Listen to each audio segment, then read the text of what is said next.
It's the podcast that shakes and stirs up pharmacy. Welcome to PBM on the Rocks.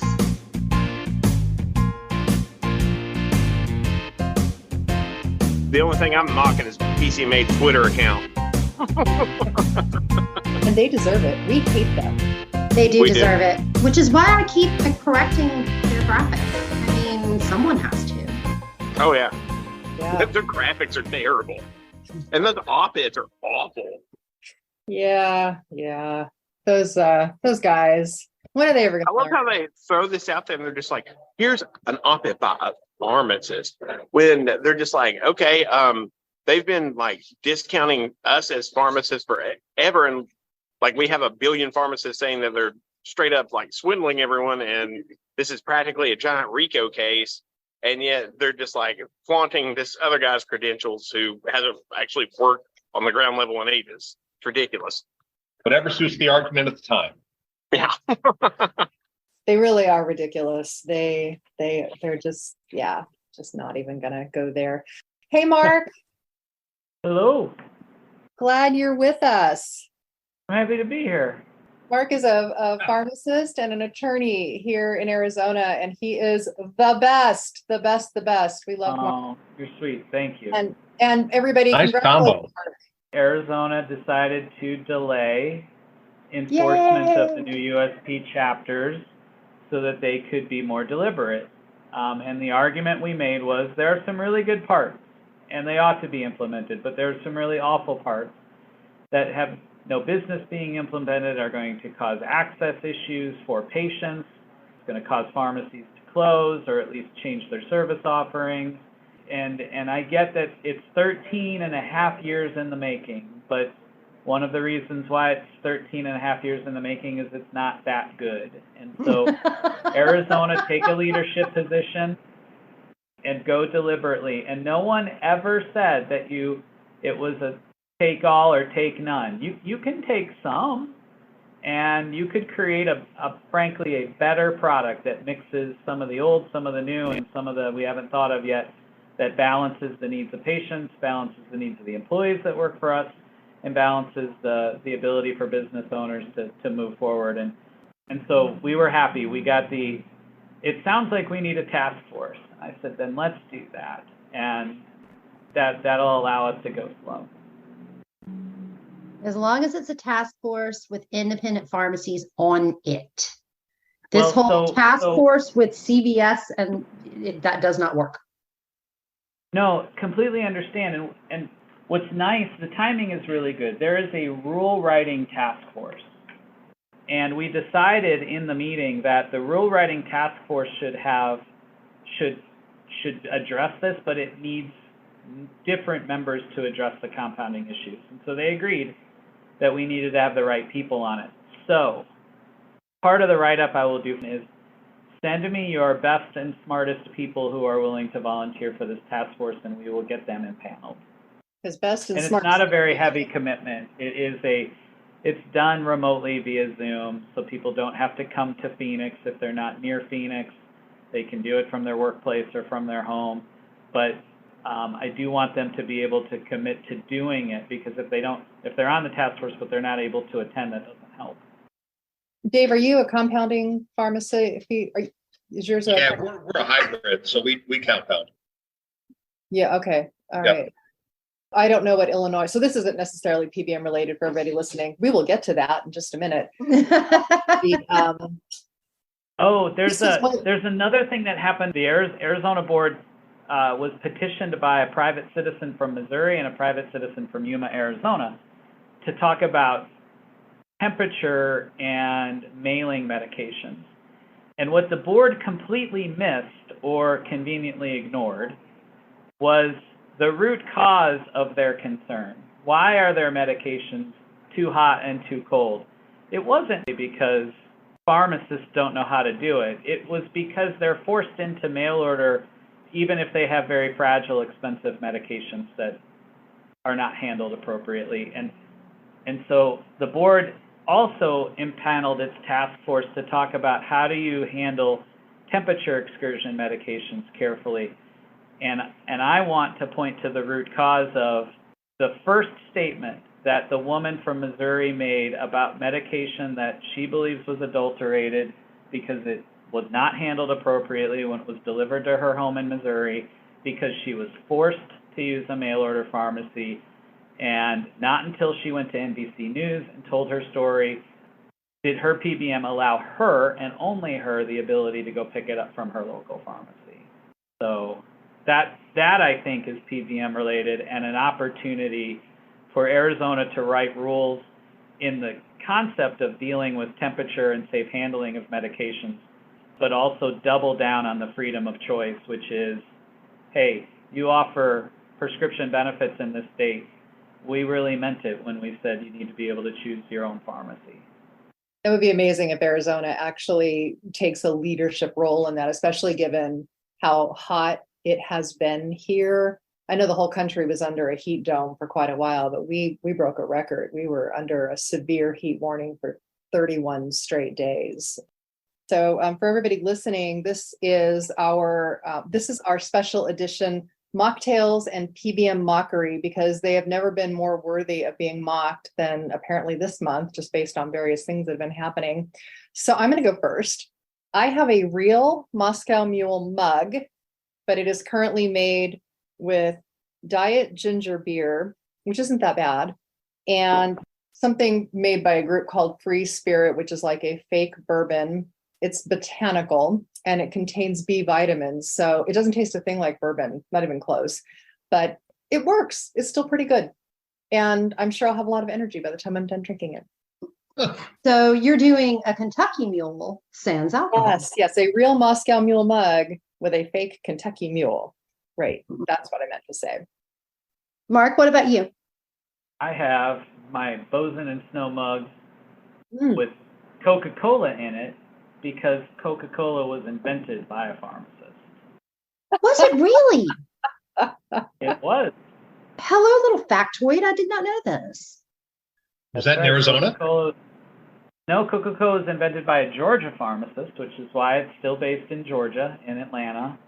And back in the day, it was made with real cocoa leaves and had cocaine in it. And to this day, the Coca-Cola company, using the original recipe from the pharmacist, distills out the cocaine and makes pharmaceutical grade cocaine that we use in compounded medications for ear, nose, and throat doctors. I didn't know that. But I will say that the funniest episode ever of Drunk History is the one where they talk about the history of Coca-Cola. So if you haven't seen it, very, very, very funny. So I love that show. Dave? Well, I'm probably the boring one. Just a Diet Pepsi. It's only boring if the person drinking it thinks it is. I like it. And Lord Dr. Jeremy. I am currently drinking a Hippies and Cowboys IPA. I'm about to migrate to a second location, and I will be dipping into Jameson on the rocks there. And I guess we could say that the ice is fake. The ice is fake, but the sentiment is real. Totally fair. I made a coconut mojito. It's your basic mojito with mint leaves and simple syrup. And I muddled in some lime juice. Then instead of using vodka, I did coconut water and then added a sparkling soda topper. I think my wife would like that. So it's really refreshing. Right on. And it'll be, so that's a good electrolyte boosting drink too. So not only is it a mocktail, but it's also healthy. So theoretically anyway. I did grow the mint. So at least, it's organic mint leaves from my balcony garden. So that's also healthy. It's healthy. And happily what we do, although we can't do this for Diet Pepsi and Coca-Cola, happily what we do is whenever anyone brings a cocktail to the show, we will include the recipe in the show notes. Or so only on the show notes, the names of the cocktails or drinks are there. And then on our website page, there is every cocktail and drink that has been brought on the show. There is a list. If it's a cocktail, it has the ingredients of how to make it. So if there's a show that you're listening to and you decide you want to try that cocktail, you'll have the recipe on our website, truthrx.org/PBM-on-the-rocks. Got it. Okay, and on that happy note, who is cheering that Blue Shield ditched CVS? I am cheering. That was insane. But it's about time that the market caught up on it. Like they finally realized that they were getting scammed all these years. Like it's ridiculous. I didn't Yes. hear you. Who ditched CVS? Oh Blue my Cross God. Blue Shield, California. Blue Shield of I California. saw that this morning. Yep. Yes, yes, yes. And then the market responded, which is exactly what the market's supposed to do. Even GoodRx saw their share value drop, or I guess maybe their shares dropped. All So three It's big because they're in PBMs bed with those idiots. yes, all three. You're right, Dave. And yeah, absolutely. And I'm excited about that because it gives me hope. So I learned today that every single one of our states, all 50 states, have at least one PBM regulation law now, which is amazing. And Mark and I being here in Arizona was definitely a state that for the longest time was like, that was never going to happen. And then last year we got our PBM licensure bill in place here. So we're up there too. We have now 40 bills in Congress, 40 bills in consideration at the federal level. They're all dealing with different things. That's happening. So all this good stuff's happening. But the one thing that hasn't really happened where it really could make a big difference is some kind of movement in the marketplace. And now we have movement in the marketplace. Now we have, a major insurer who has said, we're going to take a break from CVS, Caremark, and we're going to go with Amazon and Mark Cuban Drug Company. That to me, I felt like that was the missing link. That's what was needed in order to see any kind of actual foothold in PBM reform. But that's what I think. Was it all commercial? Were they self-funded accounts? California, just so you know, California is one of the few states that does not combine Blue Cross and Blue Shield. Blue Cross of California is different than Blue Shield of California. Blue Shield is the one that dropped CVS, and they are a broad insurer. They have commercial and government payers. There's some self-insured. They act as a TPA, but they're a big player in California. They're fairly ubiquitous. They offer commercial, government, and TPA services for self-funded plans. Probably biggest competitor is actually Kaiser Permanente. And Kaiser is bigger than them, right? I don't know that Kaiser is bigger than them, but Kaiser's also very big. Yeah, I saw in the Wall Street Journal, there were some people commenting on the Wall Street Journal's article about this. And some people were saying, if you were with Kaiser, you wouldn't be dealing with this at all. And I kind of thought, I'm not 100% sure if that's true or not.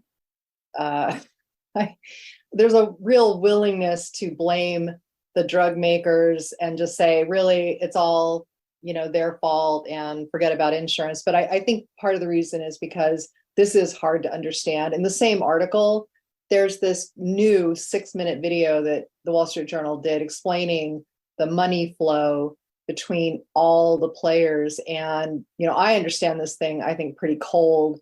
And I found it to be still a fascinating, but, I had to watch that video a couple times myself, just watching it like, oh, that's right. This is how this other segment of the market goes. And that's me. I live and breathe this stuff every day like you guys do.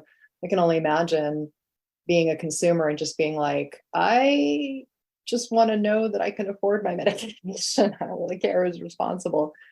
But I thought anyone who thinks Kaiser isn't part of the grift is they're insane. Like Kaiser, they're just as part of a grift as everyone else. They may not be as bad, but they're part of the grift.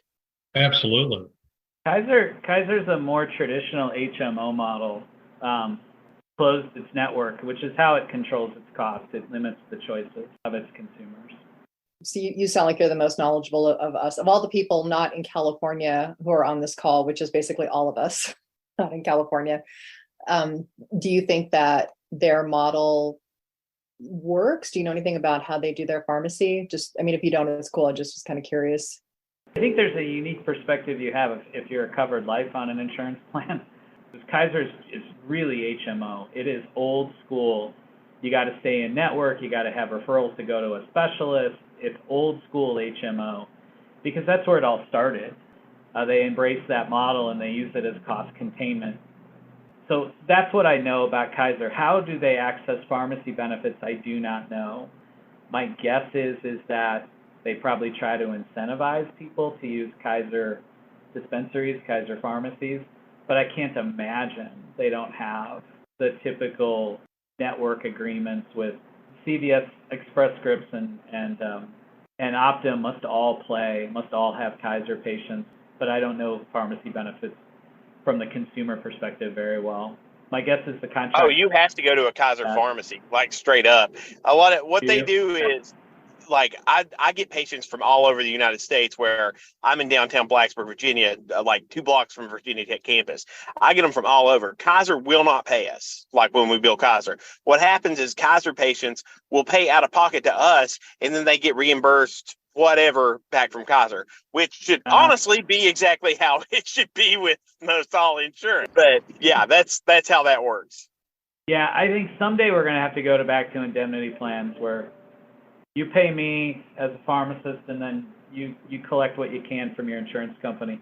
Some of them. Oh yeah, they do it on purpose to keep us from actually being able to do that. So I didn't know you were from that part of Virginia. So what's a Hokie? I am. You are a Hokie? Well, what is a Hokie other than you as an alum? I did my first 2 years of college at St. Louis University, and we were the Billikens. Oh, the Billikens.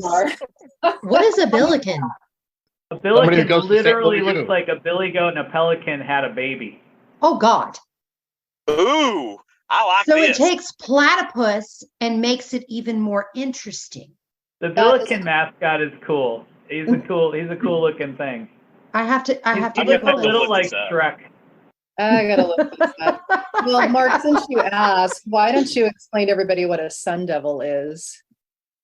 Oh, I can't because I knew how to read, so I went to the University of Arizona. I'm a wildcat. Oh my gosh, that is awesome. Yes, the University of Arizona State University rivalry is epic here. And I feel like because I am a graduate of ASU, I got my MBA there, I should defend them. Except the problem is I went to University of New Mexico, and that's where I identify as a Lobo. So I can't really do a job defending. By the way, I'm looking at this Billiken thing, and it's a scary-looking mascot. It's like a... Is it really the combination of a pelican and a billy goat? It's goofy looking. So, Dave, I think, are the accidental advocate. I've known you for several years now, and I don't think you saw yourself being who you've become with your pharmacy degree. By the way, everybody, Dave Bagot is the genius behind our PBM pin. This is the guy. The legend of Dave Bagot. My daughter did that. Your daughter did that? Yeah. That is awesome. And she's now very ashamed that I made them spread so far and wide. Oh, they're everywhere. Yes. Everybody has one. They rock.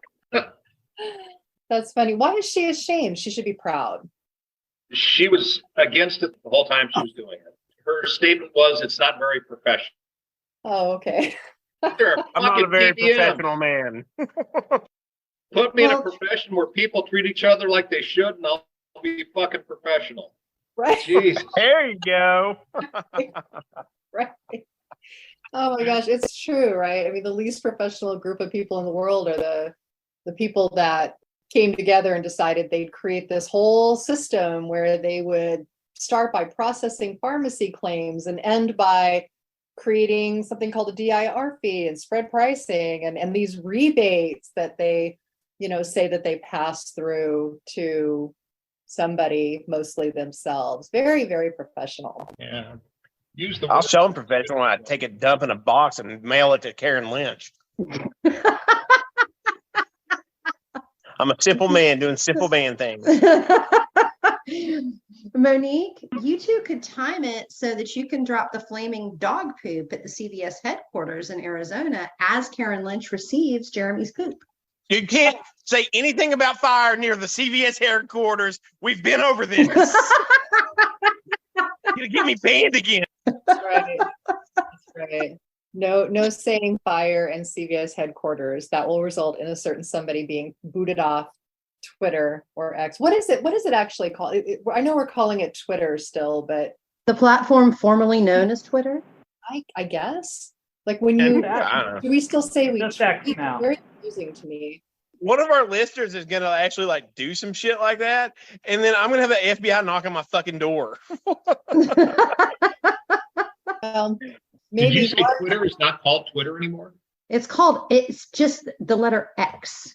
Seriously? Yeah, Yep, nobody that's it. seems to know That's what to call it. So when they talk about like, oh, somebody tweeted, everyone's confused because they're like, they tweeted, or did they X? What I've seen a lot of news groups do is put capital X Twitter as all one word. So they're basically rebranding the rebrand. Is that I got nothing. that a worse rebrand than the PBM's rebranding? Oh, the I was PBC. about to say rebranded a rebrand. That's some PCMA shit. Yeah. Has that ever got any traction? We were actually talking about that last episode where it has been noted that with all of their efforts in every single congressional hearing, not a single one of them calls them anything but PBMs. There are no PBCs. There are no pharmacy benefit companies. There are pharmacy benefit managers. Everyone ignores the rebranding. Whatever they call them, we're going to put this in front of it. Yes. Right. PBC. Yeah, we are. We need to create a montage of that with PBM, PBC, whatever the hell else they want to call themselves each day. It's like every single day they create their reality in some way where they're like, you know what we do? We create networks with all kinds of wonderful rainbows and bunnies and unicorns, and everybody gets their medication and it's all wonderful. And then like out in the real world, it's sort of like it's like a Willy Wonka from hell, right? Where they're like inside PCMA. That's what happens when you have so much power. You can ignore laws. They're used to doing whatever they want. They'll ignore laws and they'll do whatever, and they basically print money, and they don't care. They basically run organized crime. Like what they do right now, like Tony Soprano would gush over being able to do this shit. Like what they do. So how do you expect them to be like, oh, well, let's do this marketing campaign where they rebrand and it doesn't work? They're probably like, why doesn't this work? Because they're used to literally everything they do working, because no actual, like, there's no market pressure on them. They call their own shots. They do not live in the same world as we do. Nope. So of course they don't get it. They're not people. They literally aren't. No, they're not. They're not. As evidenced by the whatever it was that happened in Oklahoma. Oh, the 10th Circuit Court decision. Yep. Yeah, that was unfortunate because so again, like in a world where you would never hear people saying this, you'll hear it in our world, right? Like people gushing over insurance commissioners. So there's, the one in Ohio, Dave Yost, and then there's the one in Oklahoma. Here we have two people who've really gone after trying to do the right thing, and the PCMA has been able to, come in. And in one case, I think they've been fighting long and hard in Ohio, and I don't think that's gone anywhere. But in Oklahoma, it's just disappointing because I think Oklahoma's really trying to do the right thing. CVS was terrible over there, and PCMA coming in and representing this lawsuit. And then you have this court, which is doing a very narrow interpretation. I mean, I'm speaking as just Joe average citizen, but Mark, you're the attorney. You may have something far more interesting or intelligent to say about that. Oh, it's interesting. I haven't had a chance to read the Mulready decision. I think the gist of it is the 10th Circuit appears to have upheld part of the preemption and not all of the preemption. So I think the gist of the ruling is, ERISA doesn't preempt this act like the PBMs have claimed for years and years and years. But it sounds like the 10th Circuit spent a bunch of time on does Medicare Part D, however. Right. And so I don't think it eroded Rutledge necessarily, but it was, if you're a good lawyer and you take the Supreme Court loss, if you're PCMA's lawyer, and you make a different argument with a different set of facts, and it sounds like they caught a couple of the Medicare Part D preemption. Does anything good happen in the 10th Circuit Court of Appeals? They do tend to seem to put out things like a bunch of chumps. Yeah. I What thought the fuck? Circuit was the problem. All of the circuits have their good and bad. Even the Ninth Which one did Circuit took Rutledge good go stuff from through? time to- Rutledge would have started in the Arkansas district courts and then make its way to the Supreme Court. The Supreme Court ultimately decided Rutledge. Yeah, but I mean, which court of appeals did it go through? Because I don't think Arkansas is part of 10th. Good question. Okay, well, we'll come back to that. Did anybody see what AIDS Healthcare Foundation was doing with the United Doesn't Care campaign? Oh, I must have missed that. No, It is so good. Jeremy, I reposted on a number of their videos on the social media formerly known as Twitter. I will have to check it out. I've retweeted something from them at some point this week. I don't know if it was a part of that, but I can't remember. Until yesterday, I worked like 13 out of the last 15 days while having a new baby. So I'm just like blown right now. So, well, Valid. yeah. So we did you had say it was the AIDS Foundation? AIDS Mhm. Foundation, yeah, the AIDS Healthcare Foundation. So we had them on the summit because they do such creative work. So like they had the Washington DC ad, which showed it was so great. It said, "Why are PBMs so rich? Why are pharmacy benefit managers so rich?" And we just thought we love them because they're like us, right? We just want to get out there and speak straight and ask the real questions and not spend too much time dancing around. And they've been doing that. And so they did this wonderful presentation for us where they showed us kind of a look behind the curtain of what they do. They talked about protests. I loved what one of the presenters, Rhiannon, said. She said that when you're getting ready to do something like this, you really have to be willing to get uncomfortable. And she was talking about in a physical way, but really, I think that's an important point for anybody who is wanting to see real change happen with pharmacy benefit managers, because it can be uncomfortable. It's all fine and fun, when we're putting out certain graphics and we're making fun of the dumb things that they do. But it's quite another when you decide you're going to put on your white coat and you're going to go out and you're going to, march in front of United Health's corporate headquarters, which is what these guys did out in Minnesota. I did like, they always have people in costumes for those too. And it's so much. There was one, I was telling Monique earlier, one of the people had on black and white, like prisons, burglar stripes type thing, very much a la the Hamburglar from McDonald's, those old 70s and 80s characters. It was phenomenal. I loved it. If any of you guys saw this, but they had this one is about their CEO's salary. Just so well done. He makes, just like all of these guys, he makes something like 230 times what the average United Healthcare employee makes. What's his salary? It's 20.9 million. That's what he made in 2022. They said it's a whopping $10,000 per hour. Blood money. I don't see how these people sleep at night. Not sleep at night. They're lucky that like the masses aren't rising up with guillotines. Like it's disgusting. And it's all blood money. People don't They know. make this money Jeremy. denying care. People don't know that they're the ones that are destroying healthcare and making that much money off it. They don't know. No, it's simpler to like blame the drug companies, or you can blame like the insurance companies, but at this point the insurance companies are also the PBMs. And when it comes down to it, people think, oh, look at how much money my insurance saved me. Like those like figures are real. They don't understand that all of this is imaginary money. Yeah. It's pretty insane. Anybody read something? Well, Putt put it out.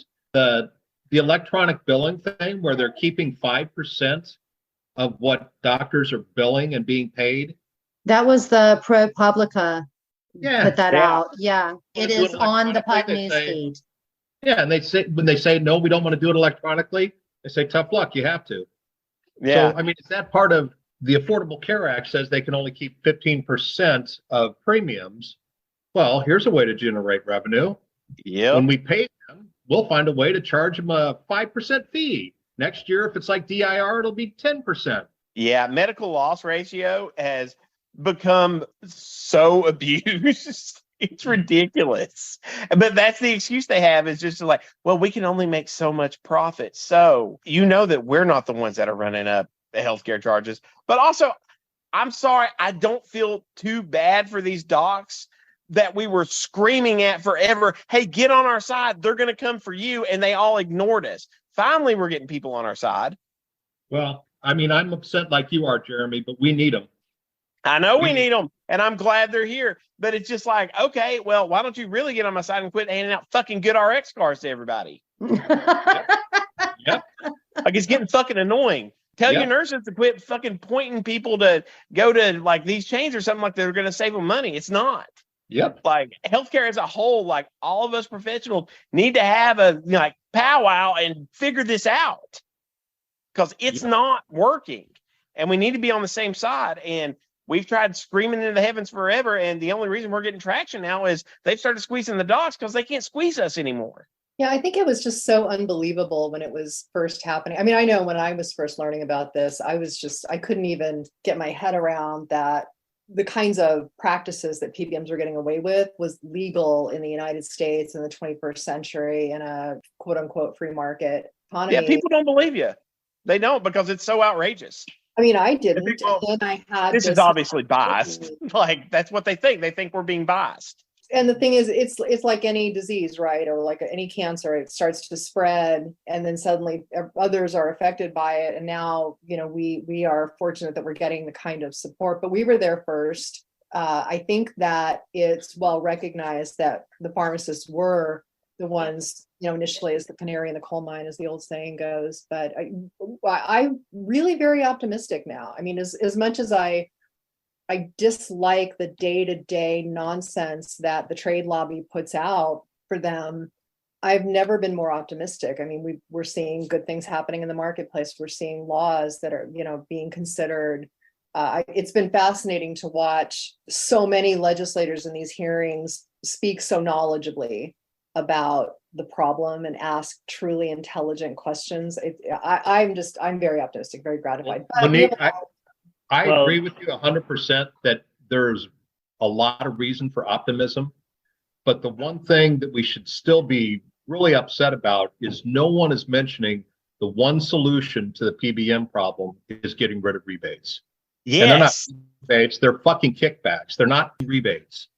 And no one is doing it because they're all afraid, because if you mess with rebates, it fucks with the CBO score, and no one wants to touch the CBO score. But also, if you fuck with rebates, all the kickback money goes out of also these government organizations like CMS and everyone else. They want the money. They're addicted to the fucking money.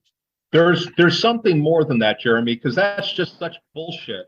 If you think about if Eliquis actually is only getting 40% of what their list price is, that's what those motherfuckers are willing to sell it for. So why then can't you get rid of rebates and buy it for that price? Yeah, that'd be nice. Because our lawmakers wrote a ton of laws that the insurance company told them to pass. Correct. It's more than just being afraid of losing the rebates. There's more to it than that. And it's probably corruption. Yeah. The rebates I only know what I know. Problem. They really are. I agree. We wrote about this last month in the newsletter. It's an addiction. There's a lot of complicity on all sides. I have friends who I didn't even know I did, but I learned through LinkedIn. I have friends who, work on the benefits broker side, and, they're trying to explain like, no, our clients need these rebates. They have to have the money back or they can't afford the healthcare program. And while I can see how they see it that way, they don't have the inside information any more than anyone else does. It's still a problem. We should not be relying on a system that artificially inflates prices so that it can then, artificially give money back, particularly. And I thought, Adam Fine did a good job of explaining this, particularly when rebates going back aren't actually going back to the people spending the money for the drug. So that's why it's not a rebate. So we shouldn't call it that. No. And they're acting like they co-opted our buying power. We're the ones actually buying these fucking drugs. It's our capital, and they managed to co-opt our capital. They stole it. Yep. Yeah. It's a problem, and I agree. It needs to be addressed. Ideally, it would just be ended, because there's this can't go anywhere good. It just, when you think about what the mechanism it's crashing.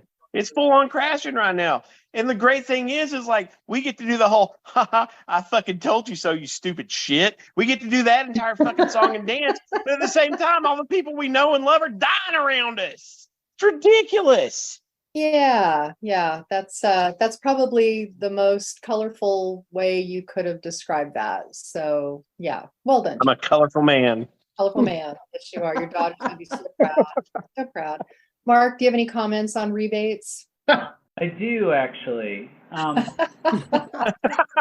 Well, Rebates are a big part of the problem, but Congress does need to do some stuff. And I've been back and forth to Washington a few times. And Monique, to echo, I have never seen more attention and more deliberation and more questions about how do we fix it. Rebates are recognized in the Congressional Code as a kickback. It's an exempted and allowable kickback, but it's time for it to go away. And so, yeah, I absolutely agree. Even in the Senate Finance, when Maria Cantwell's on the same page with James Comer, you've got some unity up there.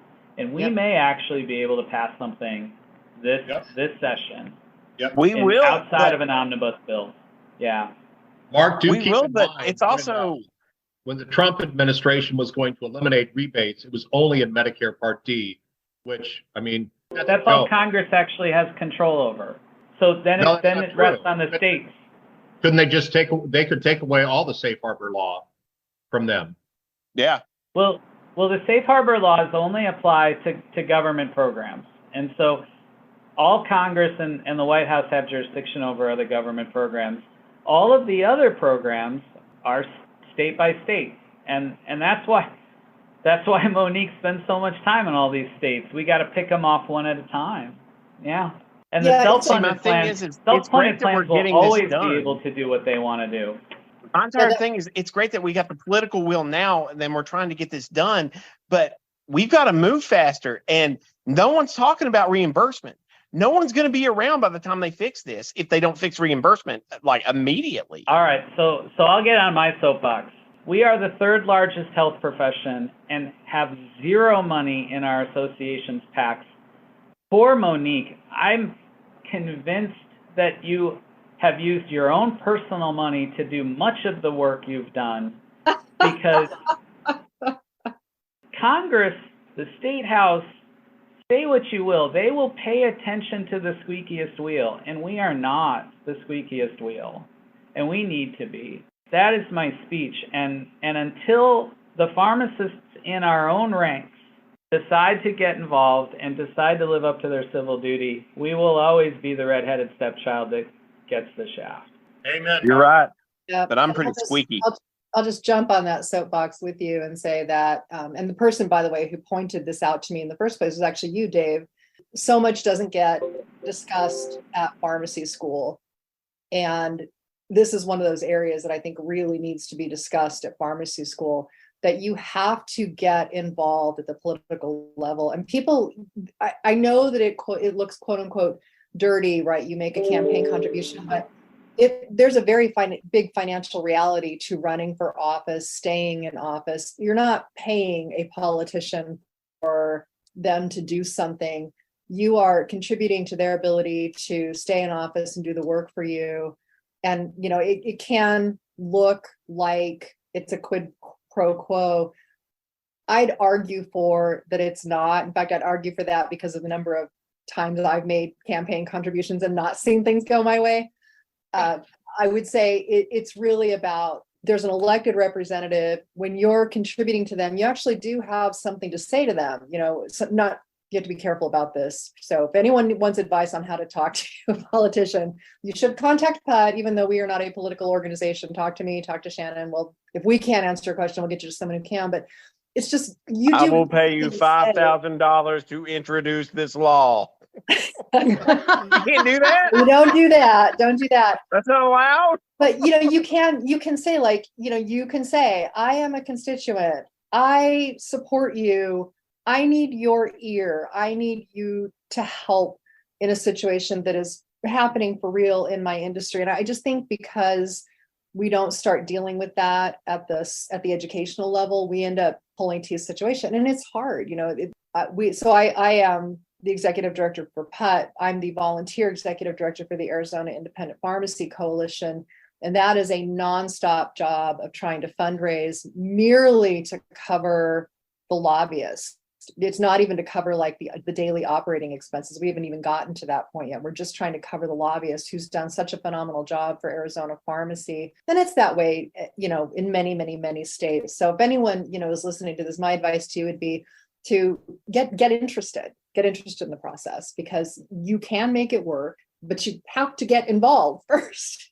You can't really just sit. You do have to get involved, and it's a long-term commitment. I started calling and showing up, and part of it, my business partner will tell you, a big part of life is just showing up and being there. And Monique will tell you that some of the leadership know me by sight. They call me in the middle of the night, ask me questions, but it didn't start out that way. For the first 5 to 10 years that I was at the Arizona Capitol, it was like, I'm Mark Boesen. I've met you 100 times. This is what I do. And I'm just like, this isn't working, but you just don't give up. You just keep showing up. And eventually they start remembering you and you're a fixture, and they rely on you. And that didn't come from gobs of money that I spent. And in fact, early in my career, I had no money, but I decided to show up and help and offer constructive criticism. And I got to learn the lobbyists who are on the other side, and I got to learn what their response was going to be to 100% of the things we would say. And then I'd have the clever rebuttal that I didn't have the first 5 times, but I finally figured it out. And then that would disarm them. And Jay Capozzi, who's not a PBM lobbyist anymore, used to be my arch nemesis. And after a while, we got to be friends. And Monique, I don't know if you remember the most recent stakeholder meeting I was at, when Optum had this relatively new lobbyist who started challenging me. And Jay Capozzi's sitting off to the side, just making eye contact with me, like, oh, she done it now. Like, you don't, he's been here long enough. He's going to eat your lunch. Because Jay wasn't even going to come to her defense. And I think Jay, part of the reason why he moved on is it's a losing battle now. The semblance of nobility that was there when PBMs first started, and they started here in our backyard in Arizona. Prescription Card Services was the first one, and it started in 1968 at the same place that CVS headquarters is now. They were good things, and I talk about the progression of how great this was, and it was started by pharmacists to help us, and it's become this monster that ate our lunch. But it's showing up too, and I get that you're busy and you're running businesses, but part of that's an investment. Part of that is spending money on a relief pharmacist once a week during the session to just be there and be at those hearings. And it makes all the difference in the world, because eventually you don't have to go. They'll just call you on the phone and say, there's a hearing today. What questions should I ask, and should I vote yes or no? And when you get to have that level of power and influence, then you know you've arrived. Well said, Mark. So we are now coming to the end of our happy hour with our mocktails. I would love to give Dave and Jeremy a chance to just, if there's anything you'd like to share about your own experience advocating or having talked with elected officials. And then the last question I'll just ask everybody is, what are we lifting our glass and cheering to this month? What's making us happy about PBMs, PBM reform, or anything? It could be anything. I went to my senator, who was the minority leader in Illinois at the time. And he had a phone conversation with me once and had a bunch of people in there. And when I got there, there was a lobbyist for Centene. There was a lobbyist for PCMA. And there was one other one too. But I was just trounced by these guys. They walked all over me. But if you stick with it, like Mark was saying, you start to know how to speak to them. All I have to do is present some facts, and it's easy. And I think we're getting there. So everybody keep it up. But I still agree with Mark, how there are so many people who are unwilling to be involved in this while their livelihood is going down the toilet is just. My personal favorite as far as advocacy, it typically happens around like the stuff I say on Twitter. Feedback, I will have like people come into my pharmacy from all over because they're in Blacksburg for some reason, and they're just like, oh, you're Hoagie Pharmacist on Twitter, and that they'll come in and they'll talk about that. But my personal favorite thing was, I'll encourage everyone to be outspoken in a lot of ways, because you don't know who's paying attention. Lena Khan, after they passed the committee vote to go ahead and do the 6B study messaged me on Twitter and told me and thanked me for all my advocacy and everything else. And I was really proud of that because I don't think these people are paying attention to me, but just get out there, scream. It may sound like you're screaming to the heavens, but sometimes people listen, sometimes have a big mouth, sometimes say shit. Just do it. Jeremy, otherwise people aren't going to listen. Message from Lena Khan. Well, he did You start the I hashtag did. Queen Con. Queen You are my Con. hero. Yeah. I was so happy about that. Good for you. God, I bet. Yeah, that was cool. But yeah, it's one of those things where it's just like, start screaming. You don't know who's listening. Speak your truth. Get out there, do that. And as Dave said, no, it was Mark who said it. Bribe your local officials. I think that was the official message. He did not say to bribe them. Well, Mark did that not was say official, that. I did thought. not say that. Your opponent is. You might as well.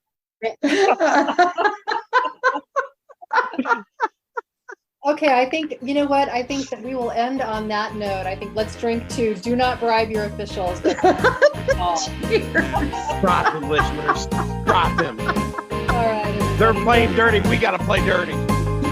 Thank you. I appreciate it. To learn more about Pharmacists United for Truth and Transparency and how you can help fight PBM abuse of our healthcare system, visit our website at truthrx.org.